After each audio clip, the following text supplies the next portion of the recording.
Hello and welcome, it's Danny here, and today we have a video about something you might have asked yourself. Where has the tobacco sponsorship gone in Formula 1?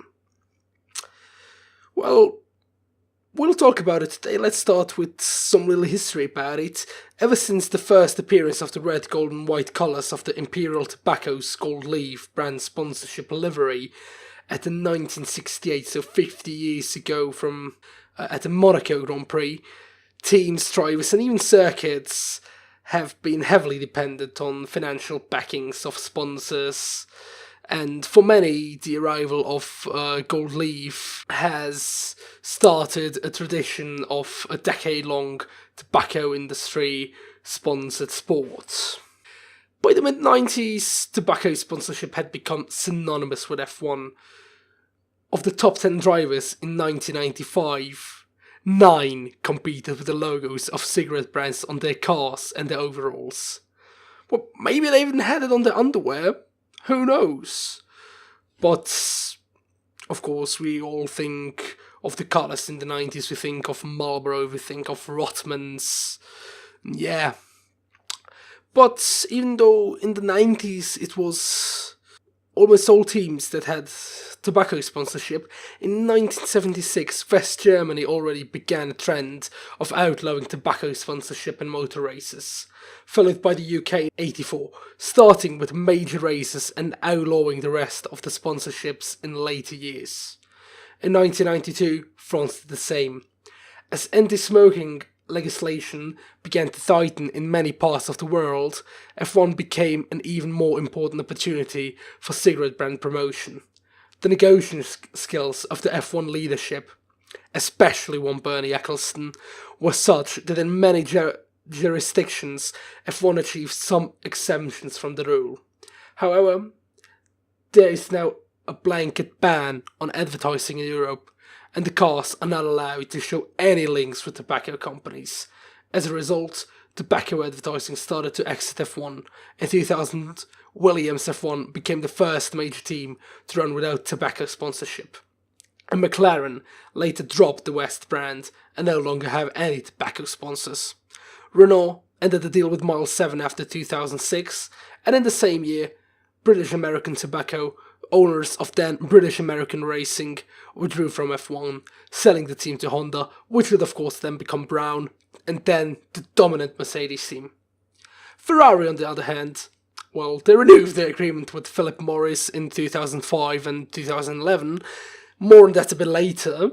Now that cigarette companies have all departed, Philip Morris, forced out by the Europe-wide ban on their promotion, there is a case to suggest that this has been extremely detrimental to the sport. At very least, it's played havoc with itself. I'm not going to dispute that banning tobacco advertising was, ethically speaking, a good thing. Of course it was. People don't start smoking that easily. And I honestly know that tobacco advertising works in some way. It may not necessarily start people smoking, like if you don't want to smoke, you won't smoke no matter what, but it certainly affects their choice of brand once they are hooked.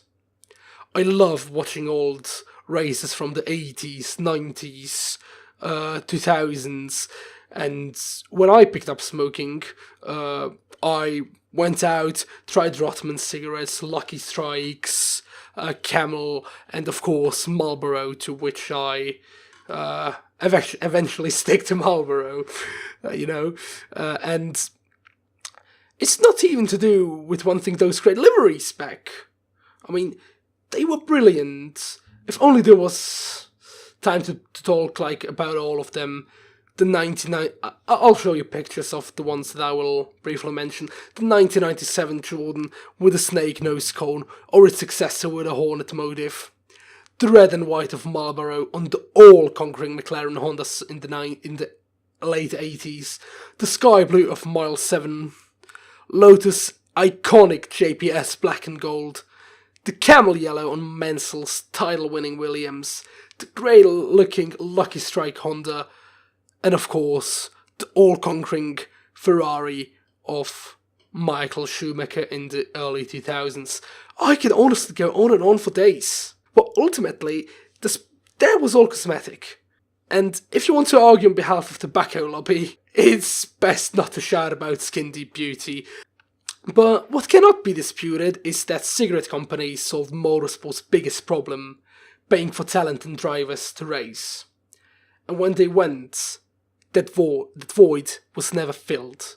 And anyone who has any basic knowledge of Formula One will understand that money is a vital component in its existence. It is the lifeblood which Bernie Ecclestone used to drink to stay alive, which now Chase Carey drinks to stay alive, and it is waved in huge wares at glamorous races like Monaco, Singapore, Abu Dhabi, basically all the new races you don't like. Well, they are there because they have money. And it keeps the whole circus on the road. 9 months, 10 months a year. F1 is insanely expensive. Designing a car, building the car, paying the drivers, paying the workers, developing the car constantly, transporting the car from A to B. Once you've done that for a year, you think, okay, it's good. No, you repeat. You start from zero, you build the car and do the same thing. That can't be cheap. Cigarette companies help to make this happen. They poured millions, if not billions, into the sport and only asked the teams added some stickers and, maybe some PR actions. But they didn't ask for much and they poured big bucks into the sport. And that allowed the teams to sign pretty much whoever they wanted.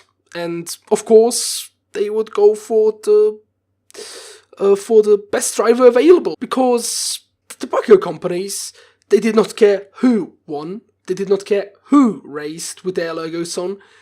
They only cared that they were shown, that they got a nice bit of TV time. They didn't care if, well, let's say for McLaren in the late 80s, they did not care if Senna or Prost won the championship. The only thing they cared for is that the white and red Marlboro sponsored car was the best. By the mid-90s, the aforementioned Marlboro, they were sponsoring two of F1's best teams, Ferrari and McLaren. And they were sponsoring teams in the VRC Championship, in motorcycle racing, in American racing, and even more. But was it worth it? Well, I mean, probably yes. Already talked about the all-conquering McLaren, and Michael Schumacher then went on to win 5 championships in a row with that Ferrari, with that Marlboro Ferrari. Another simple illustration of how the departure of tobacco money has changed things is the Jordan team, who had a long-time sponsorship deal with Benson & Hedges. Despite Jordan being a midfield team, you can compare them maybe to the Haas of today, maybe even to the Force India. The B&H cash allowed them to pay for whoever they felt like giving the seat to. They just got fast established drivers like Damon Hill, Heinz-Harald Frentzen, Fisichella, and they pay them good money to drive their cars. And despite Jordan never really stepping out from that midfield pack, all of those 3 mentioned drivers have won races in that Benson & Hedges sponsored car. It kept the F1 grids closer together. Everyone had a bit more money. Not really many people decided to go for pay drivers. But yeah, these days, midfield runners like Renault not anymore, but the predecessor to Renault, Lotus, or Force India, or Sauber, Williams, unfortunately, in the last few years. They have had some pay drivers. Lotus and Williams, of course, they had Pastor Maldonado, who brings lots of money from that Venezuelan oil company which he's sponsored by. And Force India, Racing Point, whatever, they have Sergio Perez, who has some Mexican businesses behind him, and Lance Stroll, whose dad effectively just bought the team. They're all fast drivers, don't get me wrong. They're all better drivers than you and I will ever be. Respect where respect is due. But they are not the creme de la creme. And exactly that is what Formula 1 should be. Creme de la creme of motorsport. Those drivers, Pastor Maldonado, Sergio Perez, Lance Stroll, it doesn't matter how good they are, they wouldn't have landed seats back in the day at Jordan. Meanwhile, talented drivers with no money behind them, like one Esteban Ocon, who of course has no seat for 2019, Pascal Wehrlein, or even the likes of Sebastian Buemi and Jean-Eric Vergne, who, to be fair to them, have found great success elsewhere, both being Formula E champions, but they've still been forced away from Formula 1. Because people go for pay drivers these days. Of course, it's not healthy for the sport. It's like smoking 40 Marlboros a day for your internal organs. Yes, F1 has always had pay drivers. And it always will. That's kind of fine. Niki Lauda started out as a pay driver.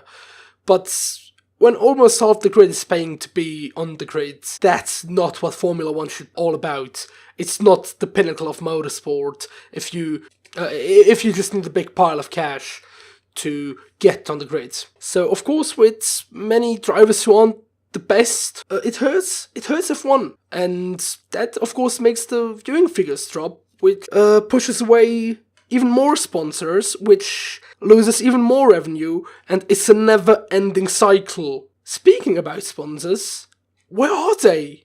Like, where are the title sponsors? You had Scuderia Ferrari Marlboro, you've had Rothmans Williams, you've had Lucky Strike Honda. Now, you basically don't have any title sponsors. You have car brands like Alfa Romeo, like Aston Martin, who are sponsoring teams, but that's not really it. When you look at the teams, when a driver leaves, half of the sponsorship on the car is gone. You can basically count the sponsors a team has on one hand, while the drivers themselves have a huge amount of sponsors, so that they are able to race in Formula 1. Of course, when the tobacco advertising was banned, people thought that other bigger companies that do not want to be associated with tobacco, like Coca-Cola, Pepsi, McDonald's, Burger King, or even Adidas, Puma, Nike, they would join F1. But over 10 years from the ban, we still have had none of those companies joining the sport in any important way. And partly because of this, the field is shrinking. We have now only 10 teams, which is bonkers. One of them barely avoided administration and maybe even liquidation last year. Another one is facing significant financial difficulties. That, of course, being the Williams team, who had the need to hire 2 pay drivers for last season. Many of them were fielding at least 1 pay driver in 2018. Force India had Perez, Williams, Stroll and Sirotkin, Alfa Romeo Sauber had Marcus Ericsson. Those are all good drivers, don't get me wrong, but they have paid to be in that seat. That's why taking away tobacco sponsorship has actually hurt F1. Of course, you can do it like Ferrari and Philip Morris. You know, just do the sponsorship like it kind of represents Marlboro, but it nowhere says Marlboro. Like you remember the barcode on the 2007 car. Exactly like that, or even running the races in Bahrain or the Chinese Grand Prix with actual Marlboro sponsorship because it was not banned there. Of course, since the 2008 season they have scrapped the Marlboro or Philip Morris sponsorship completely. They've had it in their name for a few years, but in 2011 they have dropped the Marlboro from the name, becoming again only Scuderia Ferrari. Well, of course, Philip Morris still holds a big part in Ferrari. Maurizio Arrivabene worked for Philip Morris before he became Ferrari principal. So F1's problems are undeniably greater than only the lack of sponsorship. If the tobacco sponsorship was still a thing, all those cost reduction measures they have done in recent years, like only 3-4 power units per season, they would never have had to take place because teams would have had more than enough money to still do 8 engines per season. It would not be a problem. Of course, the problems are greater than only money. Maybe the money kind of used to cover them up, but still.